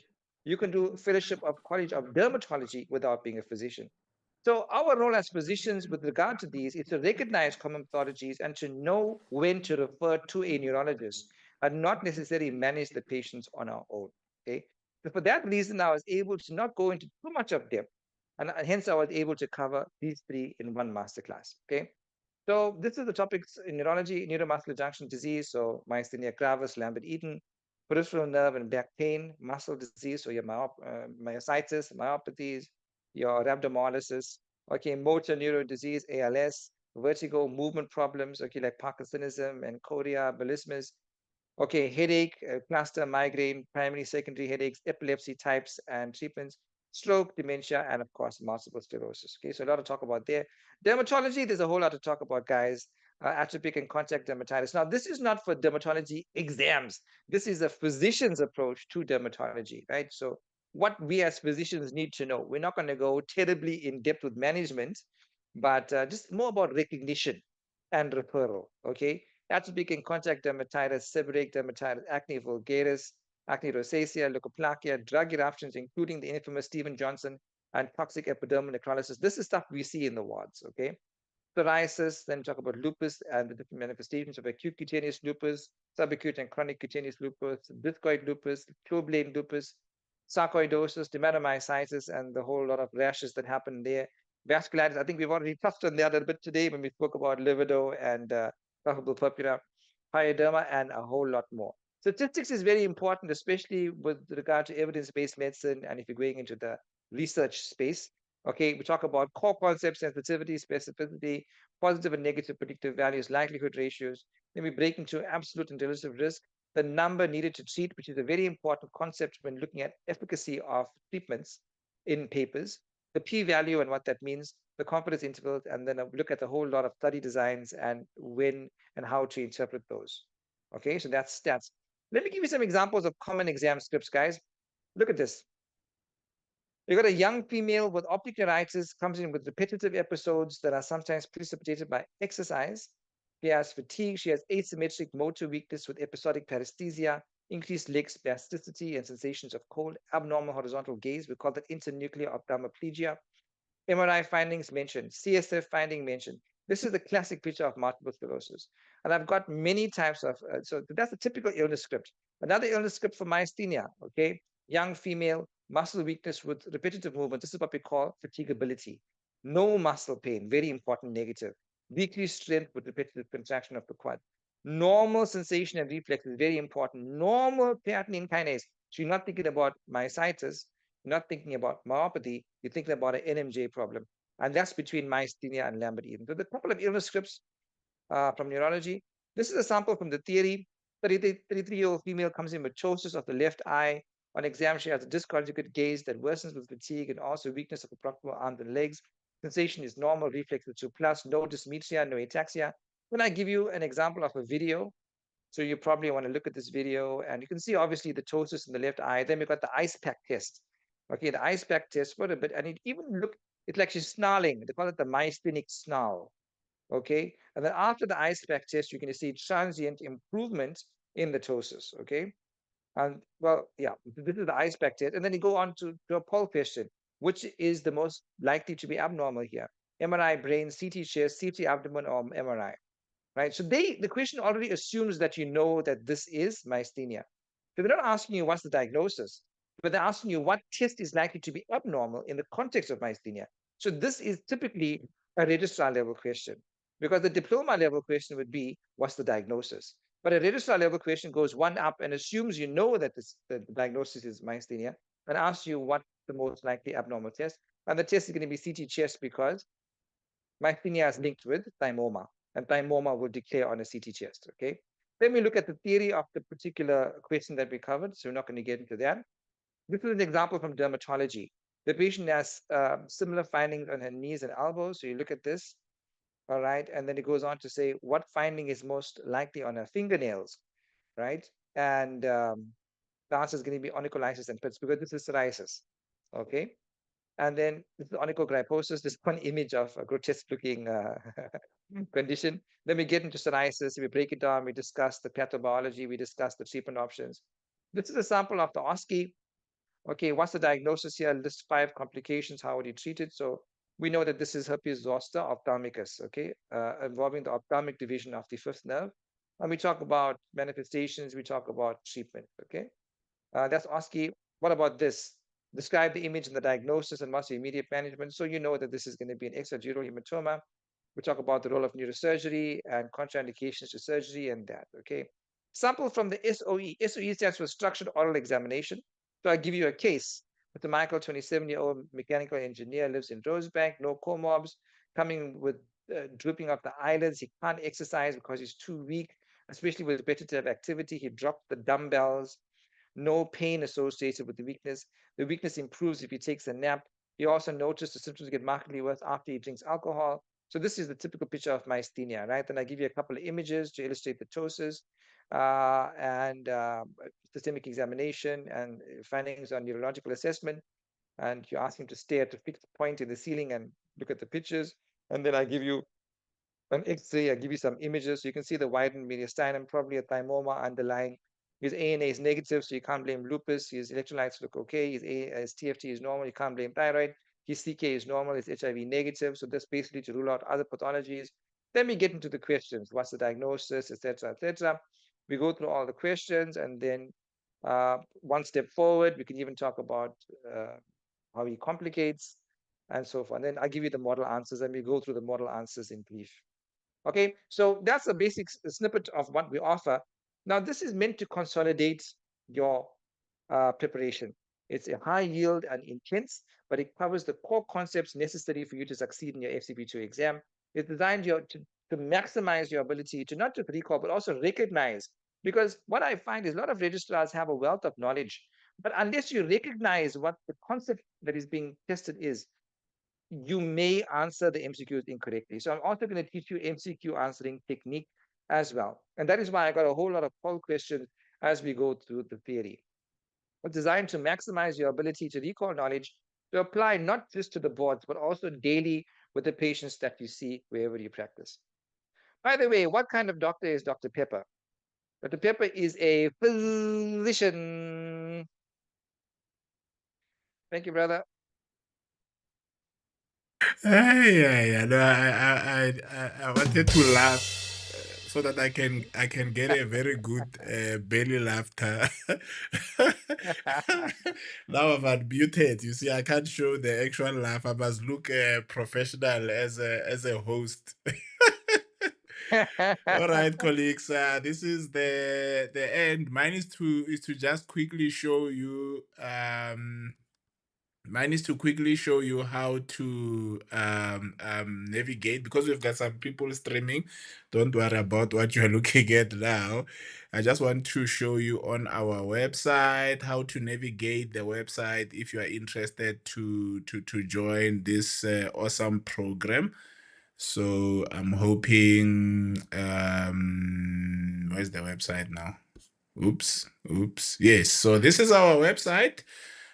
Just type www.clinicalcareplatform.com. As soon as you do that, it will take you to our home page. If you're on our home page, if you scroll down nicely, you'll see the first upcoming masterclass. Then you'll see other programs at the bottom there. But our interest is our part 2 masterclass on neurology and dermatology.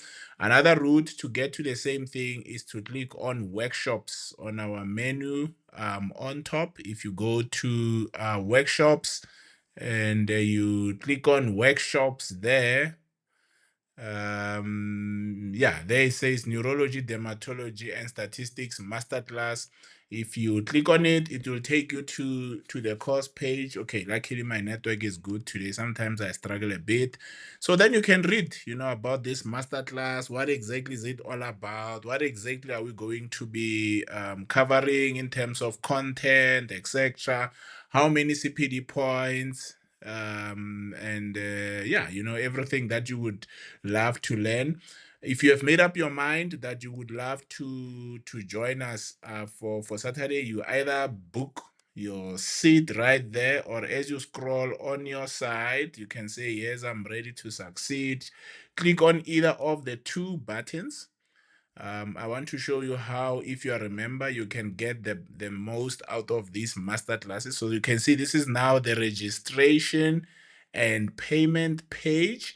There's an upcoming masterclass, for example, gynecology masterclass on cervical cancer prevention and management. If you want to register for that, there is a small button there on your left hand side, which if you click, you will save 100 rands for registering for 2 programs at the same time. So let me say, for argument's sake, I also want to register for both. You can see it's no longer 950 for 2. You have saved. It was supposed to be 1.9. It is now 1.8, but just below it there's 2 other buttons. If you are joining us from outside South Africa and maybe you can't transact in rands, you can actually change the currency maybe to dollars, and then you are able to transact. But I want you to pay attention to, if you are a member, active member of the platform, and you want to apply your 10% discount, you can click on that small button there, which is written apply coupon code. In there, in capital letters, member 25.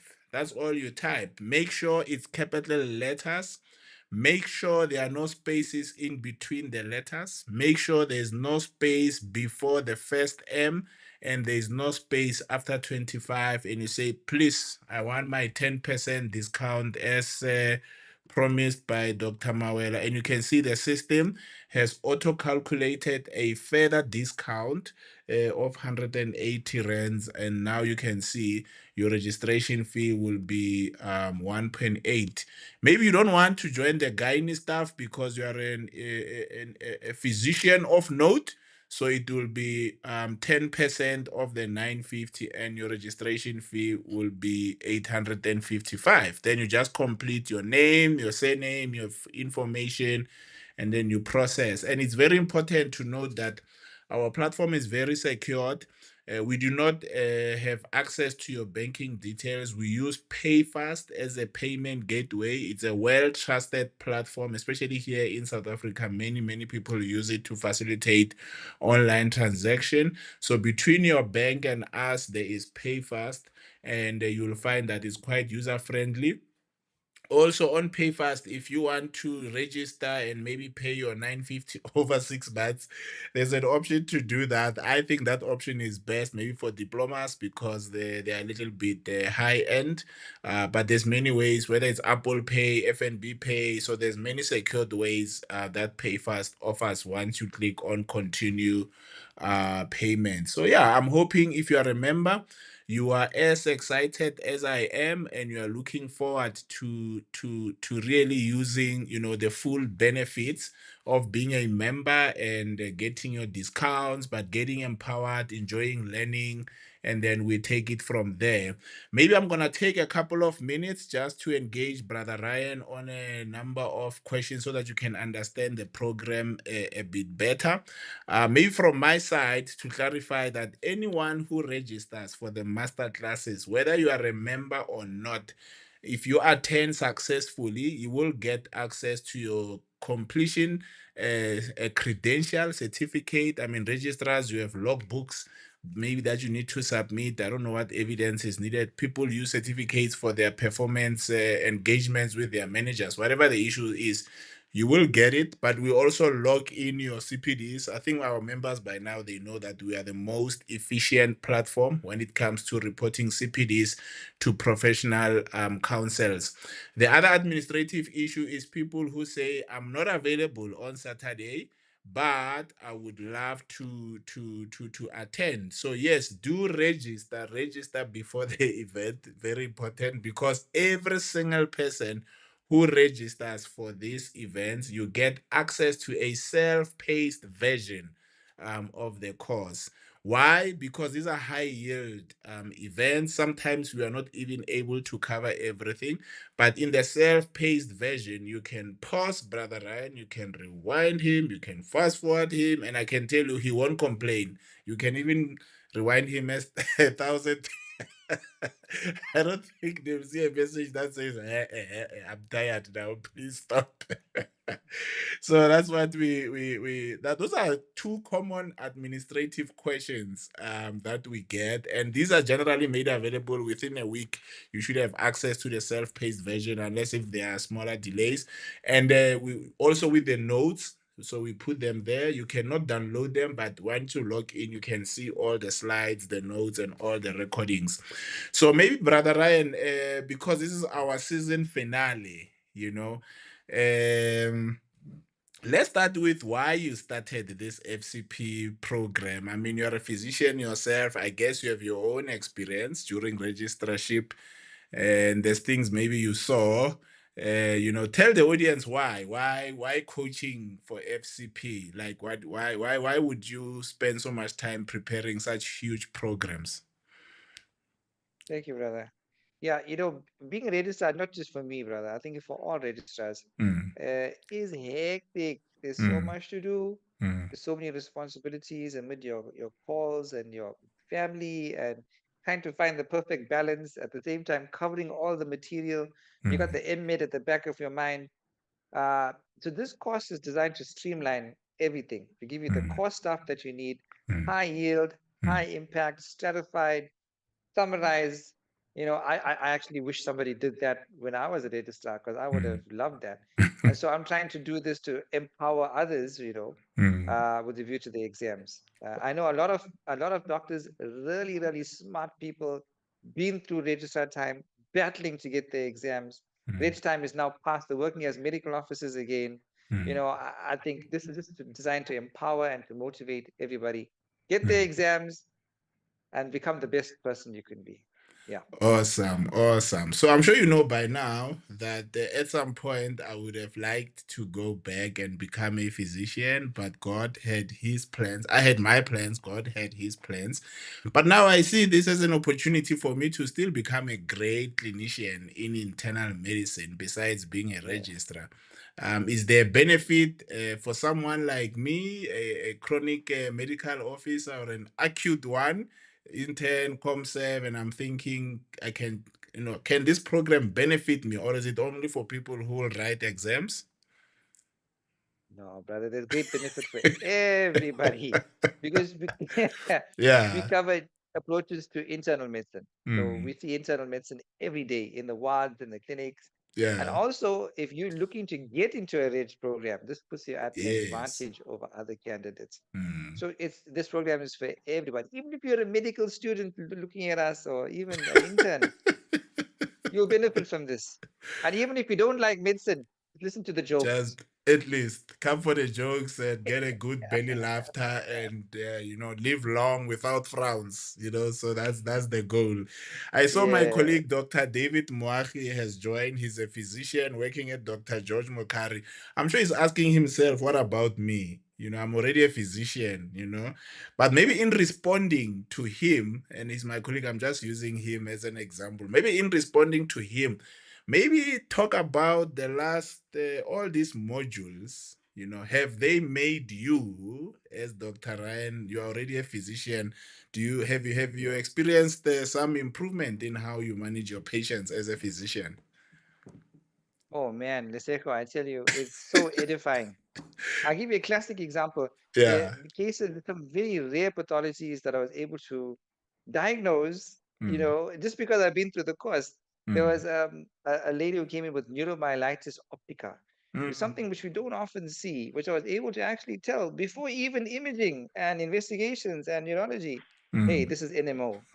And there was another patient with plasma cell dysplasia who ended up having amyloidosis mm, as well.